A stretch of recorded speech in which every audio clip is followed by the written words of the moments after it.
Am I the a-hole stories? Am I the a-hole for not letting my son into my house, after he tried to sell it to pay for his mom's surgery? My husband, deceased, and I adopted our son since he was 2.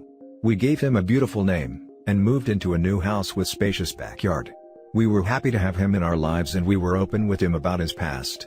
At 4, we told him that he was adopted. We took care of everything, but at 16, he started behaving strangely. We thought he was just being a teenager. But he treated me and his father poorly, blaming us for taking him from his real mother. He said that all the time. He distanced himself from me and stopped calling me mom. That broke my heart, although it's been years. He also changed his name, saying he wanted to have a say, and that I had no right to give him his old name, just because he was adopted. He'd argue with us for no reason, telling us we had no business in knowing anything about him, because he isn't our son. I had no idea why he acted like that. We were always there for him. We paid for his college, and he left at 19 saying he wanted to go to his real family, and cut contact. My husband and I tried to text and call. His dad passed away last year. He didn't even visit me when I was dealing with grief, and this was my first Christmas without my husband. I tried to reach out, but was at a loss since he wouldn't talk, text, or see me. My family told me to let him go for now, that he'll come around eventually, but my heart was crying just to speak with him, or see him. He met some of his birth family, but had no connection to them. He couldn't develop a relationship with his aunts or uncles because of how they treated his mother. He never got invited to cookouts or parties, so he decided to stick with his biological mom who's dealing with a medical condition. He visited me a month ago and told me all of that. He talked about his mother's illness, and asked me to help. I was taken aback, after he told me he came back because he wanted to, and then suggested that I sell my house to help pay for his mother's surgery. Suggested that I live in an apartment instead. I was shocked and I told him no. This is not my problem and this house is all I have left. He argued with me and said hurtful things, like how I'm refusing to help out of spite, and that I wanted his mom out of the picture. He said that I can't keep him away from his mother. I said, I'm not keeping him away, but he was out of line to tell me to sell my house and help him out. I eventually kicked him out, after he hid documents that belonged to the house to try and get me to sell it. I haven't heard from him. Until last week, my family contacted me saying my son wants to see me, but I refused to let him into my house. I argued with my family when they berated me for treating him like that. I explained what happened, and they said that I should consider helping him if I want a relationship with him, since he came back. I refused to help, especially after how he acted. But he's now talking to my family, making it seem it was my fault. Now for the top comments. Not the a-hole. If your family feels so bad for him and his mom, they can sell their homes and help her. How do we know the son's story is even real? Maybe the story about his mom is all BS. Clearly not the a-hole. This part bothers me. I eventually kicked him out, after he hid documents that belonged to the house to try and get me to sell it. Where is the deed to your property? Check with your county property records to be sure that there has not been some sort of title hanky-panky. One of my cousins had her house sold out from under her by her son. Talk to a lawyer about this ASAP. They said that I should consider helping him if I want a relationship with him since he came back. They can help him if they feel that close to someone who abandoned the parents who raised him. Yes. Because everyone outside OP's family knows that he's only back to get the money, and 2 seconds after it's in his hot little hands, he's gone. Not the a-hole. He changed his name and swore you off. Now he demands you to help him after all the ungratefulness? Please do be careful. Desperate people can do some crazy things. I'm not trying to keep him from his mother and I don't know why he keeps saying that, but I told him I'm not responsible for this problem, so he can't expect me to sell my house and help him out. He spent time with his biological family, he saw how they treated him, so I know they won't help, but that's not my problem. What he did hurt me a lot. I can't even be open and talk to him about how I feel. He's changed and I can see it.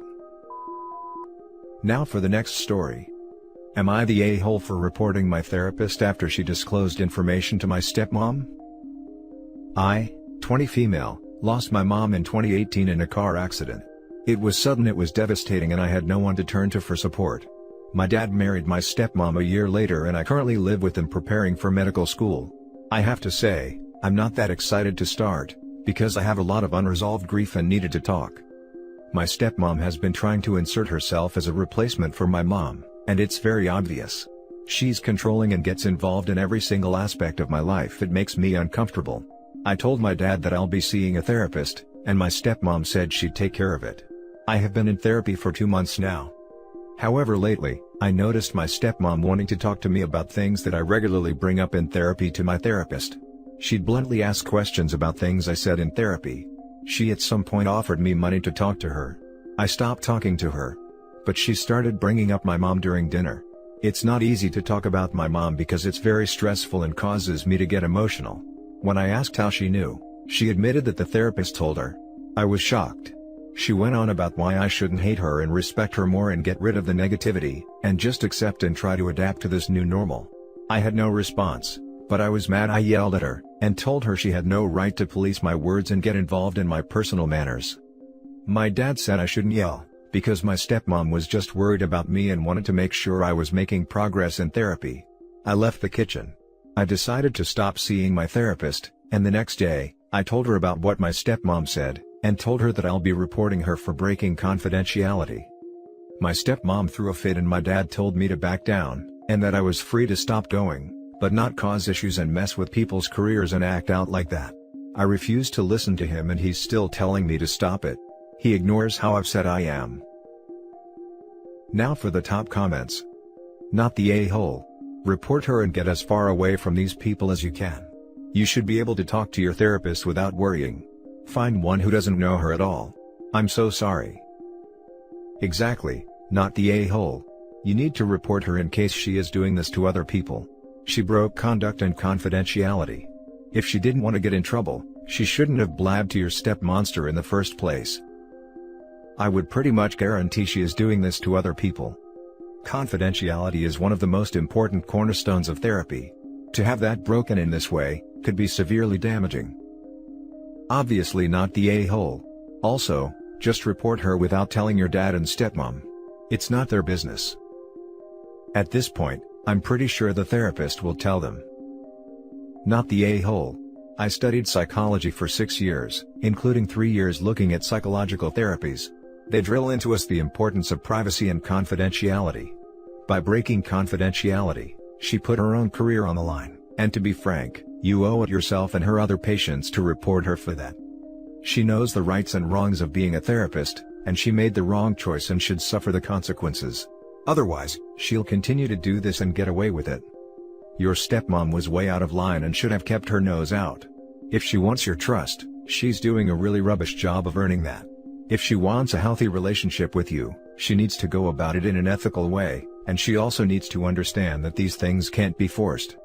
Your dad is also in the wrong for not seeing just how messed up your therapist and stepmom acted in this situation, and he's really let you down for that.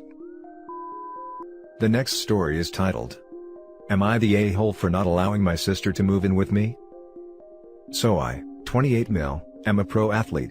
For privacy reasons, I don't want to say which sport or which team, but I am decently successful, and own my own home.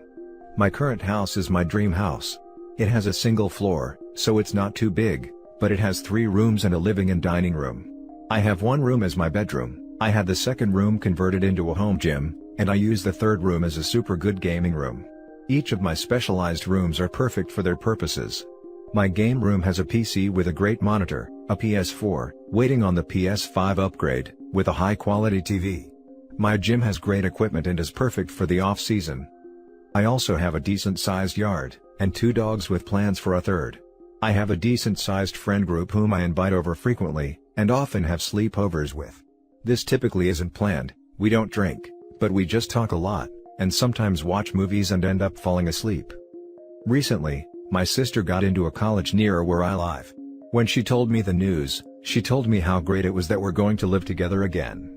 I told her I had no space, but she told me we could convert our gym into a bedroom for her, complete with a desk. This irked me because I love living alone. I like being able to get up and leave whenever I want. I like being able to watch whatever I want on the TV without judgment or scrutiny. I like not having to consider other people. Now, there are a number of examples I could give, where my sister is just a plain bad roommate. She doesn't exactly take care of other people's things when she borrows them, and she feels entitled to them if they're in the same house as her. She also has a habit of inviting people over without permission and forethought, which I obviously dislike. She is also a gamer, and would like to play games on my console and PC. I obviously do not want her to do that, because knowing her, she'd probably break it, or she'd grow so attached to it she thinks it's really her property at that point. There are 100 other things which she does which I don't like, but you get the point. Now, I told my sister all of this, and she started off on me. She started yelling about how because I play for a living, I should help out people who actually have to work for money. She told me that I need to care for my family. My parents are staying out of it, and saying that we're both adults and can figure this out for ourselves. They say if I don't let sis live with me, they'll pay for on-campus lodging, but she'd have to have a roommate, which she doesn't want. Am I the a-hole? Now for the top comments. Not the a-hole. I love how she doesn't want to live with a roommate, but it is fine to force you to have one. LOL. I have the feeling she'd be the type to say OP isn't my roommate, he's my brother, silly. Not the a-hole. She doesn't want a roommate, clearly hasn't spotted that she would have one if she moved in with you, which may mean she is assuming she can live as she likes, because family, plus there is the entitlement implied, by telling you how to rearrange your living space for her. Stand your ground, just maybe treat her with, clearly defined, visits and stayovers when she's local. The roommate at school would be sharing an actual bedroom, not a house though. Still not the a-hole, but that is probably the distinction she is making. Not the a-hole, your house, your rules. Now for the last story. Am I the a-hole for selling the family home that's been in my late husband's family since 1908? My late husband inherited the family property that's been his family since 1908, when it was built. It's a gorgeous estate with 7 bedrooms and 9 bathrooms, tennis court, in-ground pool, 3 acres of land, horse stables. We've lived in it since my boys were younger, but they are 19, 17, 15, and 13 now. We don't use half the space or amenities anymore. I spend more on upkeep for things we don't use than I do for upkeep on the things we do use. Anyway, when my husband inherited the house, the rest of the family hated us. They accused us of convincing his mom to change the will, but in reality, she changed the will because none of the other kids gave a damn about her. She would have died holding the hand of her live-in caregiver if we weren't there. Her other kids wouldn't and didn't show up until a few days after she passed, despite living 2 towns over and being told it was their last chance to see her alive. They got over it. We were still the black sheeps, but they at least faked being nice so the kids could play. So then, my husband dies 4 years after his mom.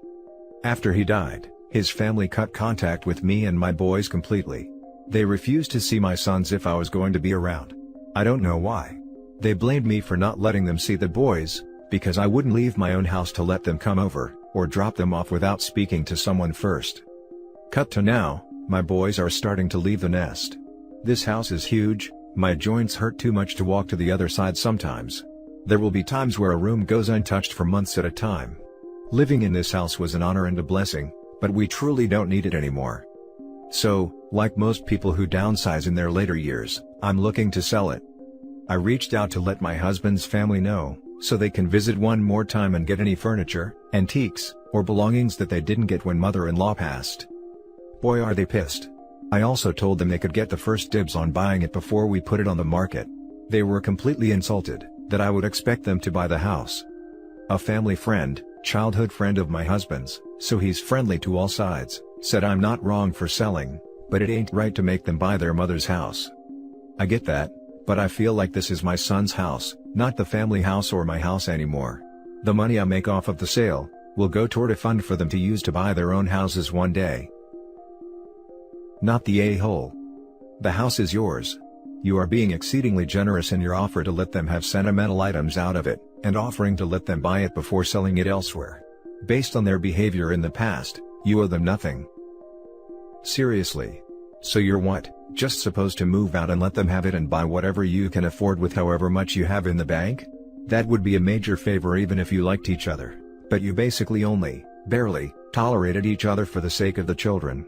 That friend is an idiot, and what you're doing is totally fine. Not the a-hole. If your husband's mother wanted it to remain in the family forever, she would have specified that in the will. Can't be done, we have a rule against perpetuities. Not the a-hole, sell the house. You owe your husband's family nothing. Even what you are offering is overly generous. Sell it for the top dollar you can get for it, and find a place suitable for you. And that's it for this video, guys. If you have thoughts to share, leave a comment below. Don't forget to hit like and subscribe if you like this content. I'll catch you in the next one. Good day, everyone.